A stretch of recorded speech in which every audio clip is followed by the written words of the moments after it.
আজকে বাগান থেকে দুইটা সবজি শেষবারের মতো উঠাবো, বরবটি এবং ঝিঙ্গা। আর শেষবারের মতো কতটুকু পেলাম সেটাই আপনাদের সাথে শেয়ার করব। সাথে তো থাকছে আরও অন্য সবজি।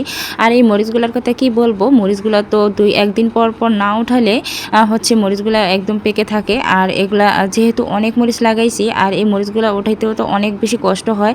তারপরও কি করব, আমি লাগিয়েছি, আমাকে উঠাইতে হবে। আর আপনাদের সাথে ভিডিও শেয়ার করি বিধায় এই জন্য অন্য কাউকে উঠাইতেও দেই না। আমার বেগুন গাছে দেখেন মাশাআল্লাহ কত বেগুন ধরেছে। আর মাত্রই তো কয়েকদিন আগে লাগাইলাম এই বেগুন গাছগুলা। আর দেখেন কীরকম থোকায় থোকায় ধরেছে। আর এই বর্ষার সময় তো একদম ভালো ফলন দেয়। আর যত বৃষ্টি হোক আর রোদ হোক সব কিছু সহনশীল। আর একদম রোগবালাইও কম কিন্তু হয়।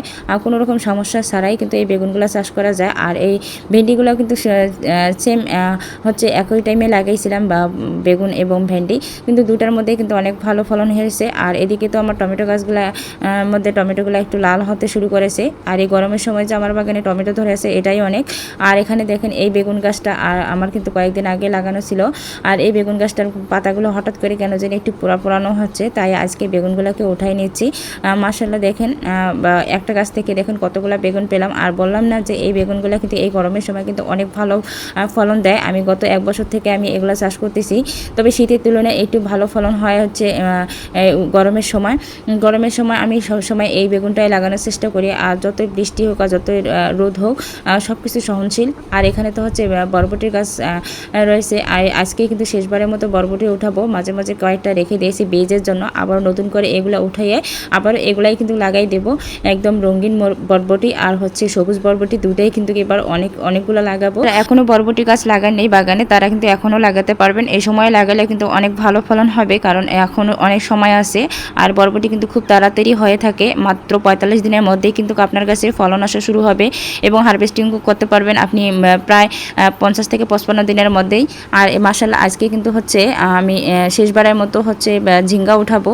বরবটি এবং ঝিঙ্গা এই দুটাই কিন্তু শেষবারের মতো আজকে উঠাচ্ছি। আর দেখেন মাশাআল্লাহ কতগুলো আমি হচ্ছে ঝিঙ্গা পেয়ে গেলাম। আর গাছগুলোর অবস্থা একদম খারাপ। আর যদিও অনেক ঝিঙ্গা উঠাইছি, চিচিঙ্গা উঠাইছি। তো এদিকে হচ্ছে আমি ঢেঁড়স উঠাচ্ছি। আর ঢেঁড়স কিন্তু প্রতিদিনে প্রায় উঠাইতে হয়, যদি মাত্র একদিন গ্যাপ দেন তারপরেও কিন্তু হচ্ছে যেন ঢেঁড়সগুলো একদম শক্ত হয়ে যায়। আর এই শক্ত হলে কিন্তু একদমই খারাপ লাগে আর খেতে ভালো লাগে না তখন। যারা ঢেঁড়স চাষ করে নেই বাগানে হচ্ছে তারাও কিন্তু এখন পর্যন্ত ঢেঁড়স বসাতে পারবেন। আর ঢেঁড়স কিন্তু খুব একটা বেশি জায়গার প্রয়োজন হয় না, মাত্র 10 ইঞ্চি টব থেকে শুরু করে যে কোনো টবের মধ্যে আপনারা চাষ করতে পারবেন। আর টব অনুযায়ী কিন্তু 2-1টা গাছ বেশিও দিতে পারবেন। আর আমি কিন্তু হচ্ছে 16x16 ইঞ্চি পলিব্যাগের মধ্যে লাগাইছি। আলহামদুলিল্লাহ এক একটা পলিব্যাগে কিন্তু আমি একটা করে চারা দিয়েছি। মাশাআল্লাহ অনেক ভালো ফলন পাচ্ছি। এই দেখেন আজকেও কিন্তু হচ্ছে হাফ কেজির মতো হচ্ছে আমি ঢেঁড়স পেয়ে গেলাম। আর এদিকে তো হচ্ছে আমার সেই মরিচ গাছ, আর মরিচে কিন্তু প্রতিদিনই আমাকে এখন হচ্ছে মরিচ উঠাইতে হচ্ছে। তো মাশাআল্লাহ এদিকে আমি মরিচগুলো আমি উঠাই নিলাম একটা গাছ থেকে। এভাবে হচ্ছে প্রত্যেক দিনে আমাকে হাফ কেজির মতো করে হচ্ছে পাকা মরিচ উঠাইতে হচ্ছে।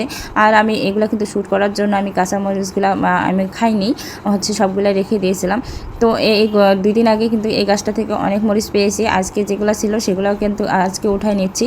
আর এদিকে দেখেন যে বোতলে যে মরিচগুলো আছে কয়েকদিন আগে তো আমি 2 দিন আগে তো উঠাইলাম, আবারও কিন্তু আজকে উঠাই নিচ্ছি। আর যেগুলো এখনও কাঁচার মতো আছে সেগুলো রেখে দিচ্ছি। আর একদিন উঠালে কিন্তু এই মরিচ গাছ থেকে মরিচ উঠানো শেষ হয়ে যাবে। আর আমাকে একজন কমেন্টে বলেছিলেন যে আমি নাকি এগুলো এডিট করে লাগিয়েছি। আলহামদুলিল্লাহ আমাকে এডিট করে লাগাইতে হবে না। মাশাআল্লাহ আমার মরিচের ফলন অনেক ভালো হয়। তো আজকে হচ্ছে এগুলাই ছিল আমার হারভেস্ট করার মতো। তো সবাই ভালো থাকবেন, সুস্থ থাকবেন, আল্লাহ হাফেজ। আর যদি ভিডিওটা ভালো লাগে থাকে অবশ্যই লাইক কমেন্ট করবেন এবং শেয়ার করবেন।